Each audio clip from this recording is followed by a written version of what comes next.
Hello दोस्तों, recently मैंने एक रेड पर पोस्ट देखा जिसमें 4 ट्रैवल क्रेडिट कार्ड्स को कंपेयर कर रहे थे। ये 4 ट्रैवल क्रेडिट कार्ड्स थे HSBC travel one, HDFC Regalia gold और Amex का प्लैटिनम ट्रैवल। इनमें से 3 कार्ड्स में लॉन्च एक्सेस करने के लिए कोई स्पेंड क्राइटेरिया नहीं था। HSBC के ट्रैवल वन क्रेडिट कार्ड में 6 डोमेस्टिक और 4 इंटरनेशनल लॉन्च एक्सेस कर सकते हो। HDFC रेगालिया में 12 डोमेस्टिक और 6 international lounge access per year और Amex प्लैटिनम ट्रैवल में सिर्फ 8 डोमेस्टिक लॉन्च एक्सेस कर सकते हो, मैक्सिमम 2 विजिट्स पर क्वार्टर। कोई स्पेंड क्राइटेरिया नहीं। लेकिन एक्सिस अटलस में स्पेंड क्राइटेरिया है। अगर आपने 3 लाख स्पेंड किया कोई भी फाइनेंशियल ईयर में तो आप 8 डोमेस्टिक और 4 इंटरनेशनल लॉन्च एक्सेस कर सकते हो। अगर आपने 7.5 लाख स्पेंड किया किसी फाइनेंशियल ईयर में तो आप 12 डोमेस्टिक और 6 इंटरनेशनल लॉन्च एक्सेस कर सकते हो। आपने 15 लाख स्पेंड किया तो 18 डोमेस्टिक और 12 इंटरनेशनल लॉन्च एक्सेस कर सकते हो। सिर्फ एक्सिस अटलस में ही आप अपने साथ गेस्ट को भी ले जा सकते हो लॉन्च एक्सेस के लिए। और Amex plat travel, HSBC travel one में ये अलाउड नहीं है, सिर्फ कार्ड होल्डर ही जा सकते हैं। HDFC रेगालिया गोल्ड में भी डायरेक्टली आपके साथ गेस्ट नहीं जा सकते, उनके लिए आपको एड ऑन कार्ड लेना पड़ेगा। अब अगर बात की जाए ज्वाइनिंग फीस की, तो ज्वाइनिंग फीस अटलस की, ट्रैवल वन की और प्लैट ट्रैवल इन तीनों की भी 5900 पर ईयर है GST मिलाकर, और इनका एनुअल फीस भी इतना ही है। लेकिन HDFC रेगालिया गोल्ड का 2950 है GST मिलाकर एनुअल फी, और ज्वाइनिंग फीस भी 2950 ही है। रेगालिया गोल्ड में एक और अच्छी बात यह है कि आप अगर 4 लाख स्पेंड करते हैं तो आपकी एनुअल फीस भी वेव ऑफ हो जाएगी। और HSBC ट्रैवल वन में आपको 8 लाख स्पेंड करना पड़ेगा अगर आपकी एनुअल फी आप वेव ऑफ करना चाहते हो। Amex प्लैटिनम ट्रैवल और एक्सिस अटलस में ऐसा कुछ नहीं है, आप अपनी फीस को वेव ऑफ नहीं कर सकते। एक्सिस अटलस में फी वेवर नहीं है, लेकिन एक अच्छी चीज है, अगर आपने 7.5 लाख से ज्यादा स्पेंड किया है प्रीवियस ईयर में तो आपको 2500 एज माइल्स मिलेंगे, और अगर आपने 15 लाख से ज्यादा स्पेंड किया है तो आपको 5000 एज माइल्स मिलेंगे। अब बात करते हैं माइलस्टोन बेनिफिट्स की। माइलस्टोन बेनिफिट्स में सबसे पहले एक्सिस अटलस की अगर बात करें तो अगर आपने 3 लाख स्पेंड किया है एक साल में तो आपको 2500 एज माइल्स मिलेंगे। अगर आपने 7.5 लाख का माइलस्टोन टच कर दिया तो आपको और 2500 एज माइल्स मिलेंगे, टोटल 5000 एज माइल्स मिलेंगे। और अगर आपने 15 लाख का माइलस्टोन टच कर दिया तो आपको टोटल 10,000 यानी 5K extra, total 10,000 as miles मिलेंगे। HSBC ट्रैवल वन में माइलस्टोन बेनिफिट है, आपको 10,000 पॉइंट्स मिलेंगे अगर आपने 12 लाख स्पेंड किया है तो।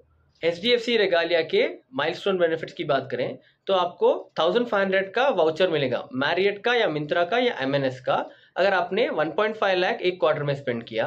5 लाख स्पेंड किया एक साल में तो आपको 5000 के फ्लाइट वाउचर्स भी मिलेंगे, और एक्स्ट्रा 5000 मिलेंगे आपको अगर आपने 7.5 लाख एक ईयर में स्पेंड किया तो। Amex प्लैटिनम ट्रैवल के माइलस्टोन बेनिफिट्स की अगर बात करें तो आपको 15,000 MR पॉइंट्स मिलेंगे 1.9 लाख पर ईयर स्पेंड करने पर, और 25,000 MR पॉइंट्स 10,000 रुपीज का ताज वाउचर अगर आपने 4 लाख पर ईयर स्पेंड किया तो। फॉरेक्स मार्कअप की बात की जाए तो फॉरेक्स मार्कअप 3.5% प्लस GST है सारे कार्ड्स पर, सिवाय HDFC रेगालिया के। HDFC रेगालिया पर 2% प्लस GST है फॉरेक्स मार्कअप। एलिजिबिलिटी की बात करें तो एक्सिस अटलस के लिए एलिजिबिलिटी है सैलरीड एम्प्लॉयज के लिए 12 लाख पर ईयर और सेल्फ एम्प्लॉयड के लिए 15 lakh per year. HSBC travel one के लिए minimum net annual income 4 lakh होनी चाहिए, और HDFC रेगालिया के लिए सैलरीड एम्प्लॉयज के लिए 1.5 लाख पर मंथ और सेल्फ एम्प्लॉयड के लिए 18 लाख पर ईयर, और Amex प्लैटिनम ट्रैवल के लिए minimum net annual income 6 lakh होनी चाहिए। ये सारे कार्ड्स आपको ट्रांजैक्शंस पर रिवॉर्ड पॉइंट्स देते हैं। रिवॉर्ड पॉइंट्स पाने के लिए मिनिमम ट्रांजैक्शन एक्सिस अटलस में 100 का होना चाहिए, HSBC ट्रैवल वन में भी 100 का है, HDFC रेगालिया में 150 का, और Amex प्लैटिनम ट्रैवल में 50 रुपीज के ट्रांजैक्शन पर भी आपको रिवॉर्ड पॉइंट्स मिल सकते हैं। आइए अब एक्सक्लूजन लिस्ट की बात करते हैं कि किन किन तरह के ट्रांजैक्शंस पर आपको रिवॉर्ड पॉइंट्स नहीं मिलेंगे। फर्स्ट आता है गोल्ड या ज्वेलरी। गोल्ड या ज्वेलरी पर आपको रिवॉर्ड पॉइंट सिर्फ HDFC रेगालिया गोल्ड और Amex प्लैटिनम ट्रैवल देंगे, एक्सिस अटलस और HSBC ट्रैवल वन नहीं देंगे। रेंट पेमेंट्स पर सिर्फ Amex प्लैटिनम ट्रैवल से आपको पॉइंट्स मिल सकते हैं, और वॉलेट ट्रांजैक्शंस पर भी आपको सिर्फ Amex platinum travel reward points दे सकता है। एजुकेशन बेस्ड ट्रांजैक्शंस में आपको एक्सिस अटलस भी रिवॉर्ड पॉइंट्स देगा और Amex प्लैट ट्रैवल भी रिवॉर्ड पॉइंट्स देगा।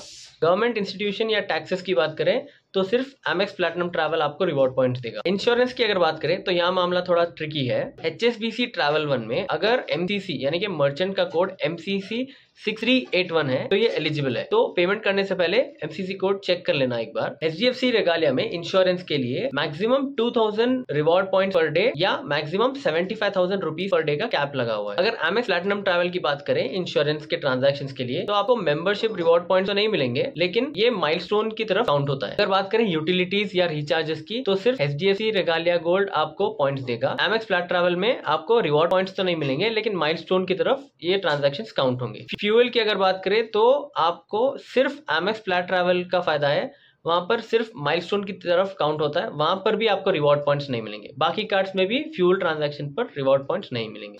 अगर आपको ये वीडियो पसंद आया हो और अगर आप चाहते हैं कि मैं ऐसे और वीडियोस बनाऊं जिसमें एक स्पेसिफिक टाइप के कार्ड्स को लेकर मैं आपस में कंपैरिजन करूं तो जरूर सब्सक्राइब कीजिए। Thank you.